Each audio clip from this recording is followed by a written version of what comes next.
Alors qu'Elon Musk construit des fusées pour Mars, il y a des gens qui construisent discrètement des pistes d'atterrissage. Non pas pour la NASA, mais pour leur jet privé. Ils ne codent rien, ne vendent pas de voitures, ne lancent pas de start-up. Ils prêchent. Mais leur fortune est comparable et dépasse parfois le capital des milliardaires les plus audacieux de la Silicon Valley. Du Nigeria au Texas, de Lagos à Houston, ces pasteurs ne se contentent pas de promettre le paradis après la mort. Ils vivent comme si le paradis leur avait déjà été attribué, avec des avions, des villes, des universités et des empires médiatiques. Aujourd'hui, sur Luxury Life, une liste fermée des serviteurs de Dieu, les plus riches de la planète et les milliards cachés sous leur chair. Et en regardant la vidéo, vous pouvez décider lequel d'entre eux, selon vous, ressemble plus à un entrepreneur qu'à un pasteur. La vie de luxe. TB. Joshua, un empire de satellites et de foi, 50 millions de dollars. Un pasteur ordinaire prêche le dimanche dans sa petite paroisse. TB. Joshua a fait autrement. Il a transformé son église à Lagos en studio de télévision, aéroport international pour pèlerins et aimants financiers. La synagogue Church of All Nations, SCOAN, a commencé comme un temple, mais s'est très vite transformé en un mélange de culte, de centres télévisuels et de complexes touristiques où les gens venaient en avion d'autres continents. Sur sa chaîne Emmanuel TV, les sermons, miracles et prophéties étaient diffusés à des dizaines de millions de téléspectateurs en Afrique, en Amérique latine et dans les diasporas du monde entier. L'argent venait non pas sous forme de dons pour une bougie, mais sous forme de virements de dizaines de milliers, parfois de centaines de milliers de dollars. Les gens envoyaient la dîme d'autres pays, priaient devant l'écran, croyaient que toucher la télévision pouvait guérir aussi bien que la main du pasteur. Chaque émission était emballée comme une promesse, foi, faveur, percée financière. Au moment de sa mort subite en 2021, selon les estimations de journalistes et d'experts, sa fortune personnelle dépassait 50 millions de dollars. Elle comprenait un immense complexe religieux à Lagos valant plus de 10 millions de dollars, des biens immobiliers dans des quartiers prestigieux, un réseau international de ministères qui a continué à fonctionner après sa mort. Même son lieu d'inhumation a été transformé en objet de pèlerinage. Marbre, détails dorés, sécurité 24 heures sur 24. Le contenu le mettant en scène tourne encore en ligne, son visage sur les bannières attire encore les gens. Et le système, collecte de dons et diffusion, continue de fonctionner sans pause. Les critiques l'ont accusé pendant des années de miracles mis en scène et de finances opaques. Mais des millions ont continué à croire, parce que la foi coûte parfois plus cher que l'or. Billy Graham, l'humilité, avec un budget annuel de plus de 100 millions de dollars. Bien avant que les prédicateurs ne deviennent des stars de la télévision, il y a eu un homme qui remplissait les stades aussi facilement qu'un groupe de rock. Il s'appelait Billy Graham. Il a commencé en 1949 sous un chapiteau de cirque à Los Angeles. En quelques décennies, sa voix était entendue dans 185 pays, traduite en 54 langues et diffusée via des satellites qui orbitaient autour de la Terre comme des anges électroniques. Des rassemblements de 90 000 personnes, des diffusions en direct, des émissions de radio, des livres, tout cela a fait de son nom une marque mondiale de la foi. Contrairement aux modernes évangélistes de la prospérité, Graham n'aimait pas le luxe ostentatoire. Il n'arborait pas de boutons de manchette en diamant, ni ne construisait de pistes d'atterrissage personnelles. Mais le chiffre d'affaires financier de son ministère était colossal. Son organisation, la Billy Graham Evangelistic Association, avait un budget annuel de plus de 100 millions de dollars, plus de 1000 employés. Les redevances des livres et films rapportaient encore des millions aux caisses du ministère. Les revenus personnels des livres comme Peace with God et Just as I Am étaient estimés à des sommes de plusieurs millions. Au moment de sa mort, en 2018, la fortune personnelle de Graham était estimée à environ 60 millions de dollars. Dans le même temps, il recevait officiellement un salaire modeste pendant des années, environ 15 000 dollars par an. Le reste se trouvait dans des actifs pour le royaume de Dieu. Un siège social en verre et granit d'une valeur d'environ 27 millions de dollars. Un centre de retraite et de formation, The Cove, d'une valeur de 70 millions de dollars dans les montagnes de Caroline du Nord. Des participations dans des projets médiatiques qui ont continué à générer des revenus après sa mort. La monnaie la plus précieuse de Graham n'était pas l'argent, mais l'accès au pouvoir. De Truman à Obama, 12 présidents américains l'ont invité à la Maison-Blanche. Il ouvrait les sessions du Sénat par une prière, calmait Wall Street après les crises et conseillait les politiciens sur des questions qui décidaient du sort du pays. Ces dernières années, il les a passées dans une simple cabane en bois coûtant 125 000 $, avec une vue non pas sur des penthouses, mais sur des pâturages, mais toujours connecté à l'empire médiatique qui lui a survécu.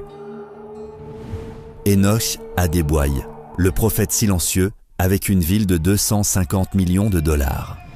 Il ne crie pas et ne fait pas de spectacle. Mais quand Enoch Adeboye parle, des millions de personnes dans le monde baissent la tête pour prier.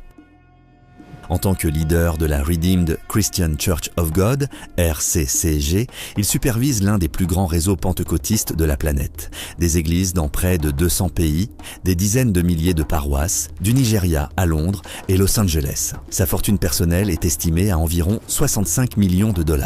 Mais le luxe principal d'Adeboye n'est pas dans les logos de marque, mais dans l'ampleur de ses possessions. L'église possède des centaines d'hectares de terres d'élite au Nigeria. Le joyau principal, Redemption City, essentiellement une métropole chrétienne à part, ses propres routes, police et banques, des logements pour des dizaines de milliers de personnes, des infrastructures évaluées à plus de 250 millions de $.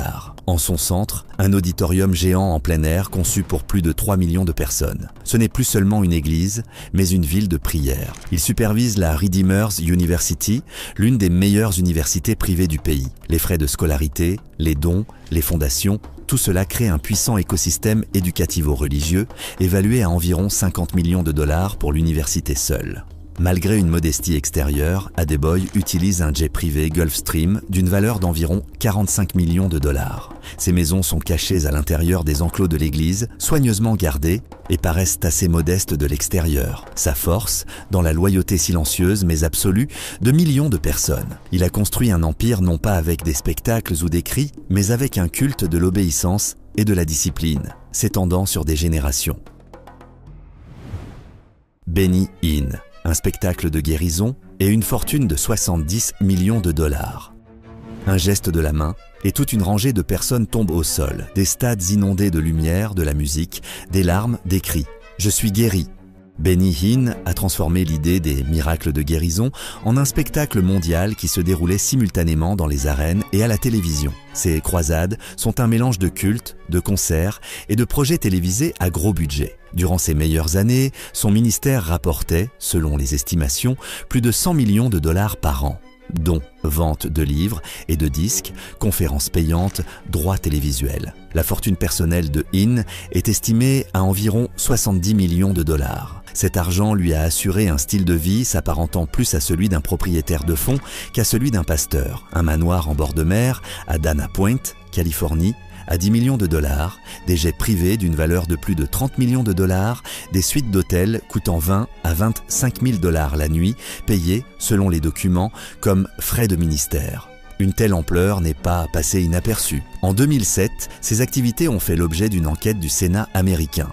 Les autorités cherchaient à savoir si les dons des croyants étaient dépensés pour le luxe personnel. Aucune accusation officielle n'a suivi, mais l'image de l'opacité financière est devenue visible au monde entier. Malgré les critiques, des millions ont continué à regarder ces émissions.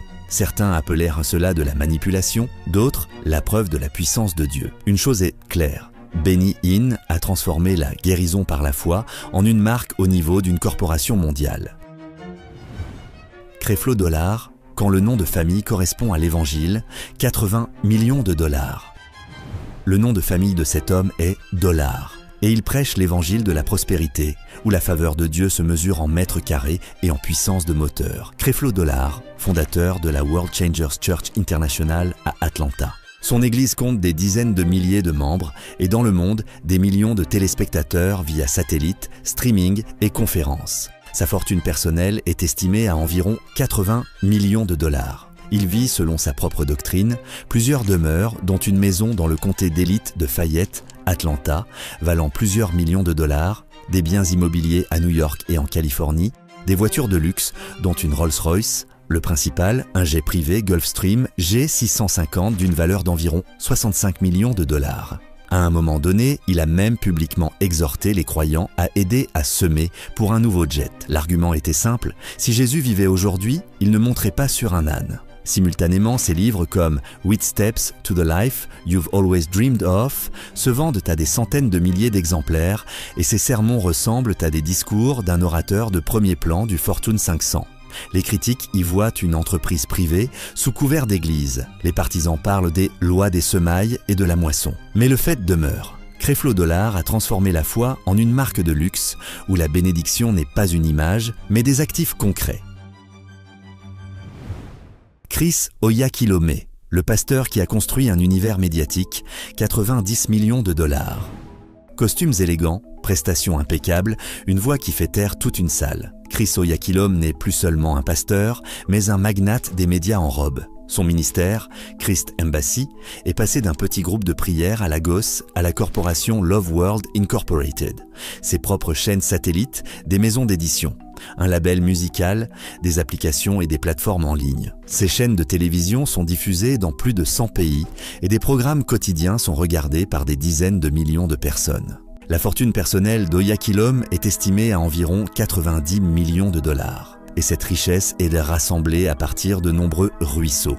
La dîme et les dons d'un troupeau international, les redevances du dévotionnel quotidien, Rhapsody of Realities, distribué dans plus de 1000 langues, une activité musicale qui lance des stars de la scène chrétienne africaine, les ventes de livres, conférences, droits médiatiques. Son style de vie reflète entièrement son message de montée en gamme, un jet privé d'une valeur de plus de 40 millions de dollars, une collection de voitures de luxe, dont Bentley et Mercedes Maybach, plusieurs demeures, l'une dans une propriété privée de Lagos évaluée à plus de 10 millions de dollars. Les scandales ne l'ont pas non plus épargné, un divorce très médiatisé, des conflits internes à l'église, des accusations de style de gestion autoritaire et de luxe excessif. Mais son noyau de fidèles est resté avec lui. Ils sont attirés par son charisme, l'ampleur médiatique et la promesse d'un succès surnaturel. Joel Osteen, un sourire d'une valeur de 100 millions de dollars.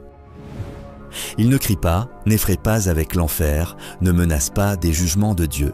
Il sourit simplement. Ce sourire, diffusé dans plus de 100 pays, a fait de Joel Osteen l'un des pasteurs les plus reconnaissables sur Terre. Il a hérité de la petite église de son père à Houston, puis l'a transformée en Lakewood Church. Un géant de 16 000 places, situé dans une ancienne arène de basket dont la rénovation a coûté plus de 100 millions de dollars. Formellement, Osteen ne reçoit pas de salaire de l'église. Sa richesse, environ 100 millions de dollars, est construite sur autre chose. Des livres à succès, le premier d'entre eux, Your Best Life Now, s'est vendu à plus de 8 millions d'exemplaires et a rapporté des dizaines de millions. Des prestations de conférenciers rémunérés, des accords médiatiques et des droits sur le contenu. Il vit dans un manoir d'environ 1700 mètres carrés dans le quartier prestigieux de River Oaks à Houston d'une valeur d'environ 14 millions de dollars, 6 chambres, 3 ascenseurs, du marbre, du bois précieux, un aménagement paysager comme dans un hôtel boutique. Il conduit des voitures haut de gamme, apparaît régulièrement sur les grandes chaînes de télévision et auprès de stars comme Oprah. Pendant l'ouragan Harvey, en 2017, il a fait face à une vague de critiques parce que l'Église n'a pas immédiatement ouvert ses portes comme refuge. Mais son public est resté avec lui. Les gens aiment l'Évangile sans le bâton, que Dieu veut que vous vous sentiez mieux, viviez mieux et gagniez plus. Osteen ne vend pas la peur, il vend l'espoir, emballé dans une voix douce, une image confortable et des tirages à plusieurs millions d'exemplaires. David Oyedepo, le pasteur qui a construit sa propre ville, 150 millions de dollars. Au Nigeria, on l'appelle simplement Daddy. Mais en substance, il est à la tête de l'un des holdings religioso-éducatifs les plus puissants du continent, David Oyedepo. Il a fondé Winners Chapel International et avec elle, ce qu'on appelle aujourd'hui Canaan Land, un territoire d'environ 10 500 acres. Le temple principal, Faith Tabernacle, d'une capacité de plus de 50 000 places, un ancien détenteur du record mondial. Des banques, des maisons d'édition, des logements, des écoles, des universités. Tout cela est évalué à plus de 200 millions de dollars. Sa fortune personnelle, environ 150 millions de dollars. Principale source, un réseau d'églises et de dons. La maison d'édition Dominion Publishing House, qui imprime ses livres, dont beaucoup sont obligatoires dans ses propres établissements d'enseignement, 2 universités prestigieuses, Covenant University et Landmark University, avec des frais de scolarité élevés et un statut d'élite. Oyedepo voyage en jet privé, dont un Gulfstream 5, valant des dizaines de millions, possède des biens immobiliers au Nigeria, en Grande-Bretagne et aux États-Unis. Les partisans le citent comme un exemple de la façon dont Dieu récompense la fidélité. Les critiques disent qu'il a construit une ville-corporation où la foi et l'argent sont soudés de telle sorte que l'un ne peut exister sans l'autre. Pat Robertson, le prédicateur qui est entré en politique. 200 millions de dollars. Pat Robertson est un exemple de la façon dont un prédicateur peut devenir un acteur politique à l'échelle nationale. Il a créé le Christian Broadcasting Network, CBN, et l'émission The Septson Club, un mélange d'informations, de prédications et de commentaires politiques diffusés dans plus de 100 pays. Sa fortune est estimée à environ 200 millions de dollars. Et ce ne sont pas seulement des dons. Les revenus de la CBN provenant de la publicité, des dons et de la vente de contenu. Ses propres actifs médiatiques, une activité musicale et même des projets miniers en Afrique souvent mentionnés par les journalistes. En 1978, il a fondé la Regent University, une université privée avec une capitalisation de centaines de millions de dollars où étudient les futurs avocats, journalistes et politiciens. De nombreux diplômés ont ensuite travaillé pour le gouvernement et de grandes sociétés. En 1988, Robertson lui-même s'est présenté à la présidence des États-Unis, utilisant son auditoire religieux comme base politique. Il n'a pas gagné, mais a sérieusement renforcé l'influence politique de la droite religieuse en Amérique. Il vivait richement, mais sans ostentation.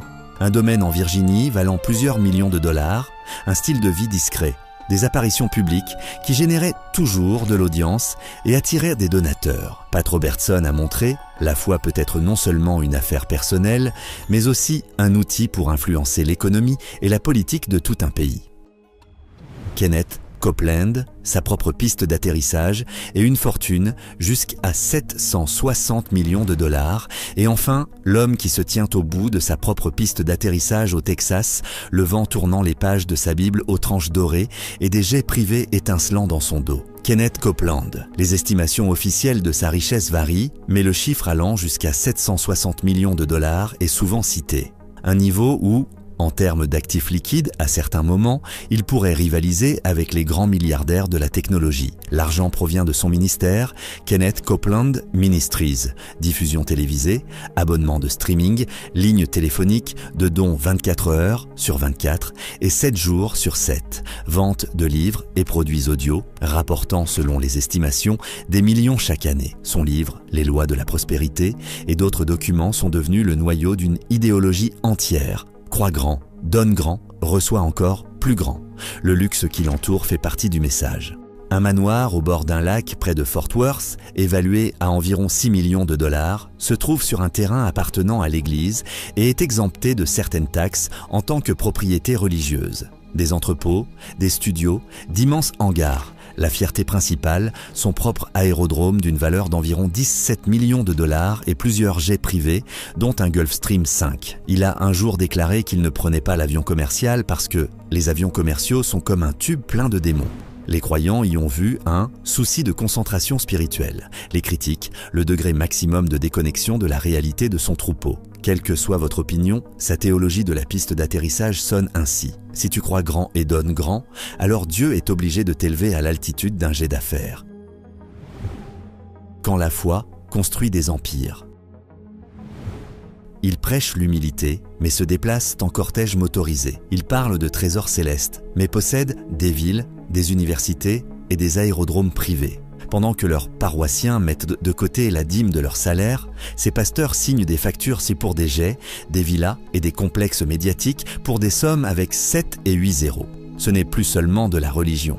C'est une industrie où la foi est du marketing, l'espoir est le produit. La loyauté de millions est le principal actif. Dites-moi honnêtement, qu'est-ce qui vous a le plus étonné? Le nombre d'avions, l'échelle des villes privées ou le silence autour de ces chiffres? Si vous avez aimé le nouvel épisode, vous pouvez regarder les précédents sur les yachts les plus chers, les voitures, les personnes riches, ce sur quoi ils dépensent leur argent et comment ils vivent. Découvrez le monde du luxe sur notre chaîne pour les plus riches. Merci d'avoir regardé.